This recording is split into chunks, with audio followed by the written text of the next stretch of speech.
कालवा गुरुकुल में मौजूद हैं और 60-70 साल पुराना गुरुकुल है। 25 तारीख को एक बड़ा आयोजन है हास्य के अंदर आर्य समाज का संत रामपाल के लेके, और कहते क्या आमना सामना करें, इतनी हिम्मत है तो संत रामपाल ही अकेले क्यों? ऐसे तो बहुत है जो पाखंडवाद पूरे हिंदुस्तान में जगह जगह के कर। भाई धर्मेंद्र हुड्डा ने मुद्दा उठाया था कि हरियाणा में ना गन कल्चर नहीं चलेगी, सट्टा नहीं चलेगा, गन कल्चर नहीं चलेगी, पाखंड नहीं चलेगी। अब इस पे क्या होता है कि रामपाल के जो अनुयायी है ना वो कमेंट करते हैं, वो गंदी गंदी गालियां देते हैं, तो रामपाल तो टारगेट होएगा ना फिर उसमें। अब बाकी चुप बैठे हैं तो अब उनको कैसे टारगेट करें? जो हम कहते हैं, जो करनी और कथनी में जब फर्क आ जाता है ना उसको पाखंड कहते हैं। एक व्यक्ति बहुत बड़ा क्राइम करके अगर कुछ व्यक्तियों की मदद कर दे तो क्या उसके अपराध को दबाया जा सकता है? जब ये जेल के अंदर रह के आया तो कहीं ना कहीं इसने अपराध किया, तभी तो ये रह के आया है। जो हमें दिखाया जाता, जो बताया जाता वो सच्चाई नहीं होती, उसके अंदर क्या है।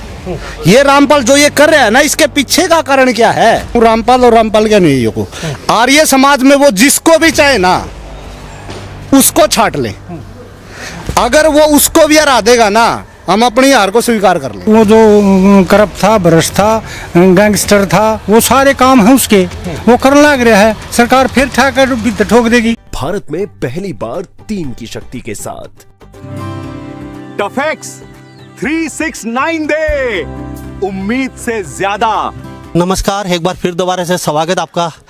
कालवा गुरुकुल में मौजूद हैं और 60-70 साल पुराना गुरुकुल है और ये पिल्लू खेड़ा के बिल्कुल नज़दीक है। और यहाँ पे 25 तारीख को एक बड़ा आयोजन है हास्य के अंदर आर्य समाज का संत रामपाल के लेके, और कहते क्या आमना सामना करें, इतनी हिम्मत है तो सनातन धर्म को, श्री राम को, श्री कृष्ण भगवान जी को, ग्रंथों को वो अक्सर गलत बताते हैं। तो उसको लेके एक बड़ी सभा का आयोजन किया गया। यहाँ के तमाम लोग मौजूद हैं। हमारे साथ ये काफ़ी साथी बने हुए हैं, सारे आर्य समाज से ये लोग जितने भी मेरे साथ खड़े हुए हैं। संदीप आर्य मेरे साथ मौजूद हैं, युवा भी हैं। संदीप जी, किस तरीके से देखते हो इस मसले को? आप कहते हैं कि संत रामपाल, तो संत रामपाल ही अकेले क्यों? ऐसे तो बहुत है जो पाखंडवाद पूरे हिंदुस्तान में जगह जगह के कर रहे हैं वो लोग। देखो, मैं आपके चैनल के माध्यम से बताना चाहता हूँ, भाई धर्मेंद्र हुड्डा ने मुद्दा उठाया था कि हरियाणा में ना गन कल्चर नहीं चलेगी, सट्टा नहीं चलेगा, गन कल्चर नहीं चलेगी, पाखंड नहीं चलेगी। उसने है ना सबको ललकारा था। अब इस पे क्या होता है कि रामपाल के जो अनुयायी है ना वो कमेंट करते हैं, वो गंदी गंदी गालियाँ देते हैं। यहाँ से ना ये मुद्दा है ना वहाँ से हटके ना बिल्कुल रामपाल पे आ जाता है।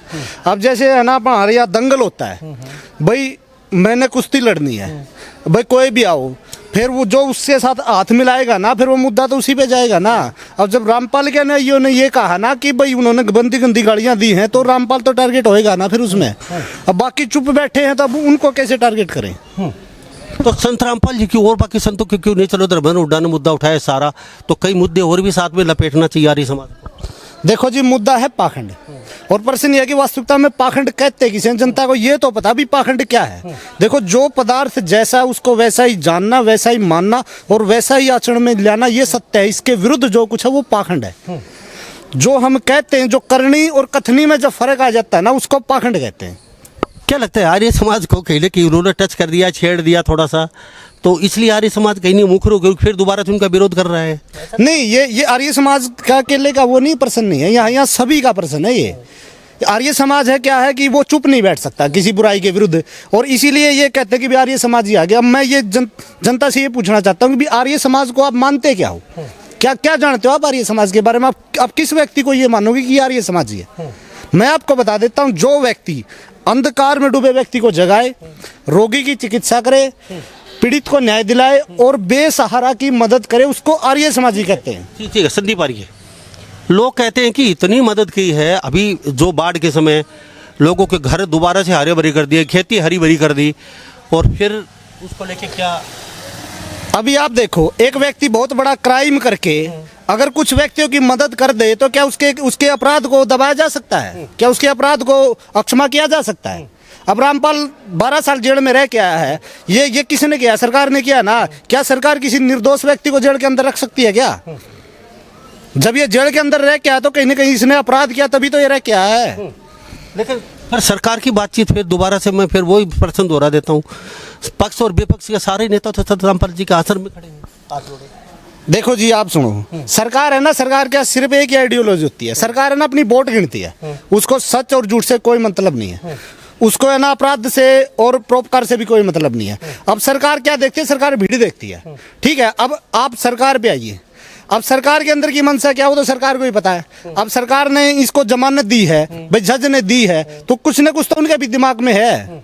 अब वो चाहते हैं कि भाई अपना वोट बैंक भी तो हमने बांटना है ना, इसीलिए अगर सरकार की मंशा या कुछ भी तो हो सकती है। और मैं आपको एक चीज बता देता हूँ, कोई भी मुद्दा होता है ना, उसकी दो स्टोरी होती है। एक तो बाहर की स्टोरी होती है, एक होती है इनसाइड की स्टोरी। जो में दिखाया जाता है, जो बताया जाता है, वो सच्चाई नहीं होती। उसके अंदर क्या है, ये रामपाल जो ये कर रहा है ना, इसके पीछे का कारण क्या है? ठीक है संदीप जी, आप कहते हैं कि संत रामपाल जी की बातचीत करें, चलो मान लेते हैं सारी बात, 1000 कमियां हैं, लेकिन 1000 पगड़ियाँ रखी हैं खापों की, संगठनों की, बड़े बड़े जो ग्रुप हैं उनकी, हल रखे हैं उनके पास, तलवारें रखी भेंट की हुई, अभी वो अंदर थे तो भी लोग उनको सम्मानित कर रहे हैं, बड़े बड़े मतलब सम्मान समारोह आयोजन किए गए हैं। तो ये क्या चल रहा है? देखो आप ये कह रहे हो ना कि इतनी पगड़ियां रखी हैं, वो पगड़ियों में नाम लिखे हैं, क्या वो पगड़ियां देते हुए प्रधानों की कोई वीडियोग्राफी है? अब ऐसे तो कोई भी व्यक्ति अगर उन्होंने खुद नाम लिख के उसको रख लिया होगा तो इसका क्या प्रमाण है भाई? ये सब झूठ है जी। इस चीज का क्या प्रमाण है? अगर मैं अपने पास से कोई चीज लिख के रख लूं, भाई ये उसने कहा, उसका इसका क्या प्रमाण है भाई? आप कोई तो वीडियोग्राफी तो दो, तभी तो हम माने भाई। कौन से प्रधान ने अपनी यूट्यूब से डाला है या फेसबुक से डाला है या मीडिया के सामने आके डाला है? और एक मिनट सुनो आप, क्या 2-4 व्यक्तियों ने कह दिया, क्या सारा समाज उसमें सम्मिलित हो गया? ये समाज ही कहता है कुछ प्रधानों को कि ये गलत है। ठीक है, तो प्रधान जी आप कह रहे थे कि सब पैसे दे के करवा रहे हैं। 5-4 आदमी है ना, जिस तरह से हम 4-5 इकट्ठे हो गए, उन्होंने एक अपनी खाप न्यारी बना ली और वो खाप में उसने भेज दिया, उसके आदमी है वह खाप में भेज दें, पैसा पूसा जो भी है पगड़ी पागड़ी का, वो पगड़ी का वो सम्मान नहीं है उसका, वो एक दिखावा है, वो दिखावा कर रहे हैं। ये जो लोग हैं ना बिना दिमाग के हैं लोग, वो जो दिखावा कर रहे हैं, सारा सब कुछ उनका ही है। ठीक है हाँ संदीप जी, मेरा आखिरी प्रश्न है, 25 तारीख को संत रामपाल जी, पहले भी आपने कभी रावण के नहीं आए, क्या लगता है आएंगे संत रामपाल जी? तो नहीं आएंगे तो अगला क्या आपका रिएक्शन है? देखो मैंने रामपाल जी एक वीडियो देखी थी, वो है ना शस्त्रार्थ के लिए चुनौती दे रहे हैं कि भाई मेरे साथ शस्त्रार्थ करने के लिए ना मेरी योग्यता के बराबर क्या है। मैं इस चैनल के माध्यम से कह रहा हूँ रामपाल और रामपाल के अनुयायियों को, आर्य समाज में वो जिसको भी चाहे ना उसको छाट ले, अगर वो उसको भी हरा देगा ना, हम अपनी हार को स्वीकार कर लेंगे। अगर हमारा छोटा हा भी कार्यकर्ता उसको शस्त्रार्थ में हराएगा ना, तो उसको इस हार को स्वीकार करना पड़ेगा। हमारा लंबा सा हमारा युवा ब्रह्मचारी तेरा हमारा युवा ब्रह्मचारी बहुत है, उसमें कोई योग्यता तो है ही नहीं, उसका के लिए कौन टकरा हुआ नहीं। आर्य समाज आर पार की मूड में अभी क्या, अब सारे संगठन तो आपके साथ खड़े हैं। हाँ देखो, आर पार का लड़ाई के मूड में नहीं है आर्य समाज। आर्य समाज तो ना वो तो हमने तो लोगों का बताया है, सरकार को पता लग गया, सरकार ने उनकी कमियां मिल गई, तो उन कमियां के आधार पर सरकार ने, हम थोड़ा जज थोड़ा हमें, सरकार ने उनकी कमियां मिल गई, वो जो करप्ट था, भ्रष्ट था, गैंगस्टर था, वो सारे काम है उसके, वो करने लग रहा है, सरकार फिर ठोक देगी। क्या आगे आर्य समाज को भी जागृत होना पड़ेगा? थोड़ा सा आर्य समाज बहुत पीछे चला गया है संदीप जी, आप आर्य हैं बहुत पीछे नहीं गया जी, लोगों की मानसिकता बदल गई। आर्य समाज के आचार्य राजेंद्र जी कितने मेहनत, कितनी पुरुषार्थ कर रहे हैं, कितने ब्रह्मचारी 80 ब्रह्मचारी हैं यहाँ, नहीं आ रहे आर्य समाज की तरफ, क्यों? अंधे कौन, दिमाग तो कौन रहा, उनने तो तुरंत चाहिए, नहीं चाहते लोग, लोगों में कमी आ गई है। ऐसा है जिसका जवाब मैं जितना मेरी सामर्थ्य इतना दूंगा कि आर्य समाज के पास लोग ज़्यादा क्यों नहीं आ रहे। आर्य समाज एक चढ़ती संस्था है जो चढ़ने में हंगा लगा है, पसीना आवा है, बड़ा परिश्रम करना पड़ा है, और जो और संस्थाएं हैं ये आम सामान्य संस्थाएं, इनके ऊपर कोई कष्ट नहीं भोगना पड़ना, नियम अपनाने पड़ते, इसमें भीड़ चाल हो रही है, ज़्यादा संख्या हो रही है, लोगों ने लालच का जमाना। जब पृथ्वी बनी थी आर्य उसी समय पैदा हुआ तो पृथ्वी के साथ जी, तो वो जो आर्य जो प्रखंड विचारों के वो तो अभी भी सबूत है उनका, लेकिन जो लोग बहने वाले थे ना, मौका परिस्थिति लोग थे जो पदा बैठे हैं लेकिन कर्म नहीं कर रहे, आर्य समाज का काम नहीं हो रहा। घर घर में रावण बैठा, इतने राम कहाँ से लाऊं, कैसे करेंगे बताइए? देखिए जी, मैं आपके चैनल के माध्यम से बता रहा हूँ, मैं घर घर में रावण क्यों बैठा है। देखो क्या होता है कि एक व्यक्ति ने गलती कर दी, और दूसरे व्यक्ति ने उसकी गलती देख ली।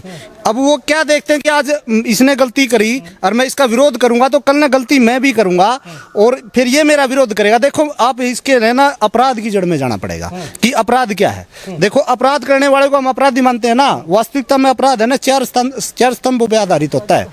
एक तो अपराध किया किसने है, दूसरा अपराध के लिए उकसाया किसने है और तीसरा अपराध का गलत प्रचार किसने किया और चौथा जो अपराध को रोक सकता था उसने अपराध को रोका क्यों नहीं है। अपराध में ये चारों के चारों बराबर के भागीदार होते हैं। स्वामी जी आप आश्रम को समझते हैं कालवा को? सर नाम क्या आपने? मेरा नाम राजेंद्र जी मेरे साथ मौजूद हैं। ये आश्रम का संचालन करते हैं। ये क्या लगता है अब आर्य समाज ने ठान ली है सनातन और ये दो ग्रंथ हमारे, इनको अगर कोई छेड़ करेगा या उल्टा सीधा करेगा तो किसी सूरत में नहीं बख्शा जाएगा वो लोग। देखो हम तो क्या बख्शने वाले हैं, ये तो परमात्मा का सृष्टि का नियम है कि झूठे लोग ज़्यादा नहीं चल पाते हैं। इनकी थोड़ी बहुत सत्ता होती है, अपना ये दिखा करके 2 दिन का रंग होता है। परमात्मा ने धरती पर इनको स्वतंत्र बना करके उतारा है तो अभी अपनी स्वतंत्रता का दुरुपयोग कर रहे हैं और हम जैसे लोग तो निमित्त मात्र होते हैं। हम परमात्मा की वाणी जो उसका प्रचार कर रहे हैं और परमात्मा जितनी सामर्थ्य शक्ति देता जाएगा हम उतना करते जाएंगे। भारत के कोने कोने से आ रहे हैं? हाँ जी, भारत के कोने कोने से पूरे लोगों के हमारे पास फ़ोन भी आ रहे हैं और लोग यहाँ उपस्थित भी हैं। आप देखेंगे हमारे पास में पूरे भारत से ही नहीं नेपाल तक के और यहाँ विदेशी भी बहुत आकर के चले गए और अब भी पढ़ रहे हैं। धर्मेंद्र हुड्डा को लेके क्या कहेंगे? लोग कहते हैं वो क्राइम कर रखा है, क्रिमिनल है, फलान है, ये है, वो लोगों को डराता है, धमकी देता है। उसको लेके देखो उस बारे में तो क्योंकि मैं इस चीज़ से थोड़ा दूर रहता हूँ, पर मैंने जो अभी जो कांड हुआ है इसमें वो जो काम कर रहा है वो समाज के बहुत भले के काम है। सबसे पहले उसने ये मीडिया की गंदगी हटाई और उसने ये जो नशा अपने जवानों को बर्बाद कर रहा है इस पर बहुत अच्छी उसने चोट करी है। भाई इसको छोड़ो, इसको हटाओ। और ये पाखंड पे जो देश को दिन पर दिन गर्त में ले जा रहा है। हमारा देश विश्व में महान था, सर्वशक्ति था, संसार पर चक्रवर्ती राजा रहे हैं। तो ये धर्मेंद्र जो काम करा सही करा। हाँ, बहुत जो काम है उसके हाँ थैंक यू। तो तमाम मेरे साथ लोग बने हुए थे। अब 25 तारीख को हांसी में मिलते हैं आर्य समाज और तमाम संगठन, तमाम खापे, तमाम लोग तो सनातन को चाहने वाले, श्री राम, श्री कृष्ण भगवान, शंकर भगवान जी को मानने वाले बड़ी तादाद में इकट्ठे हो रहे हैं। तो आप भी होंगे, हम भी होंगे। तो इन्हीं सब बातों के साथ मैं मुन्ना लांबा, हरियाणा न्यूज़ 24। नमस्कार, जय हिंद।